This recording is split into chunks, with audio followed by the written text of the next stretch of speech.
في الفترة الأخيرة انتشر ترند على اليوتيوب اللي هو الذكاء الصناعي ضد الذكاء الصناعي، كل واحد فيهم بيعمل لعبة، والفيديوهات دي بتجيب مشاهدات يعني نوعًا ما عالية، فقُلت ليه مش أعمل واحد منها، وفي كل الفيديوهات تبقى في عامل مشترك اللي هم بيبقوا نفس اللعبة، نفس الفكرة بتاعة اللعبة.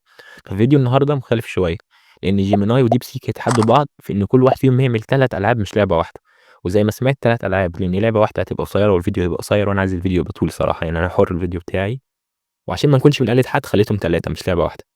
ونظام التقييم هيكون على معايير يعني معايير قوية، اللي هو على حسب إحساسي أنا، أنا حُر يعني إحساسي وأنا اللي باجرّب وأنا اللي عامل الفيديو فأنا حُر يعني.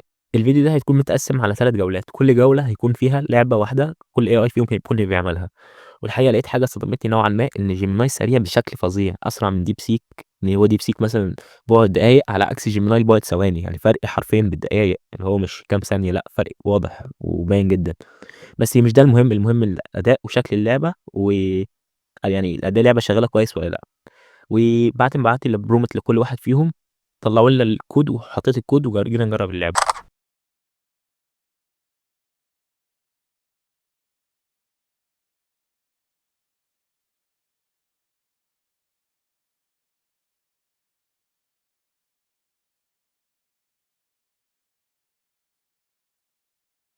صراحة الاتنين حلوين، بس يعني حاسس إن أنا ميّال أكتر لDeepSeek لإنه عنده particle system لو خدت بالك، هو اللاعب لمّا بييجي ينط بيعمل particle كده، أي نعم شكله مش حلو أوي، بس يعني شكله عجبني بصراحة، وكمان يعني Gemini مش فكّر يعملها. والجولة الأولى صراحة هتروح لDeepSeek، كده عندنا 1-0 لDeepSeek وGemini لسه 0.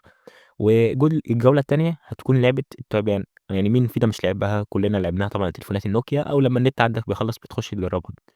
وطبعًا اللعبة دي أنا غنية عن التعريف، أظن كلكم يعرفها. فاديت لكل واحد فيهم الprompt وطلّعوا كود، وهاسيبكم على لقطات، وأنتم يعني برضه قيّموا معايا في التعليقات.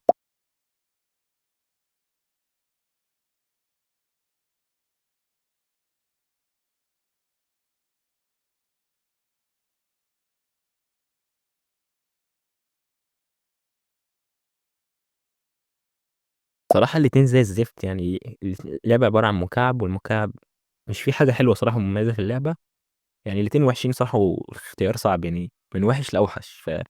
بس ممكن أدّي النقطة دي لGemini بسبب إني حسيت اللعبة ممكن تبقى مميزة شوية، فرق بسيط يعني، بس يعتبر فرق برضه، يعني هو نقطة تروح لGemini في الدور ده. وللعلم Gemini وDeepSeek كل واحد فيهم في هو وضع التفكير العميق، يعني دي أقوى حاجة عندهم، فمستحيل تلاقي أقوى من كده. وبكده النتيجة بتكون تعادل 1-1 ما بين DeepSeek وGemini، وهنروح للجولة التالتة والأخيرة، واللي هي هتكون الجولة الحاسمة ما بينهم. والآخر لعبة واللي هتحسم مين الأفضل اللي هي Dodge Game، لعبة اللي هو تفادى، تقعد تتفادى في الحاجات اللي بتيجي عليك وبس كده. اللعبة يعني فكرتها عادية، وطبعًا اديتهم لكل واحد فيهم الprompt، كل واحد فينا طلع لي بالكود وجينا نجرب الكود، وهاسيب لكم على اللقطات واللي صراحة هتبهركم.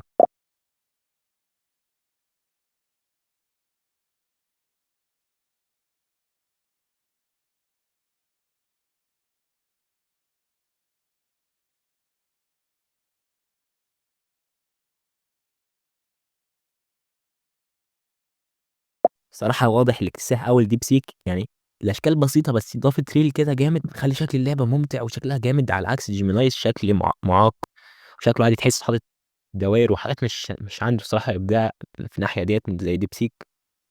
وصراحة شوفي الجولة الأخيرة رايحة لDeepSeek، يعني واضح جدًا شكل اللعبة مميز، حتى يعني سهولة اللعبة مش زي Gemini اللعبة استحالية حرفيًا أصعب من DeepSeek بمراحل من حيث اللعبة، واللعبة غير قابلة للعب في Gemini، فالنقطة دي هتروح لDeepSeek زي ما قُلنا، وبكده تكون النزال خلص بفوز DeepSeek على Gemini. فعايزكم بقى تقترحوا أفكار ألعاب الفيديو الجاي، وتقولوا لي تحبوا مين يدخل في المنافسة، يعني ChatGPT، أي ذكاء اصطناعي جروك مثلًا، ونعمل لعبة battle جماعي مثلًا، أي حاجة، أي فكرة في دماغكم قولوها وأنا هاكتبها وهاعملها في الفيديو الجاي. وفي آخر الفيديو حابب أقول لك إن أنت تدعي لإخواتنا في السودان وفلسطين، اللهم انصرهم يا رب، وتصلي على النبي وتشترك في القناة، ويالّا سلام.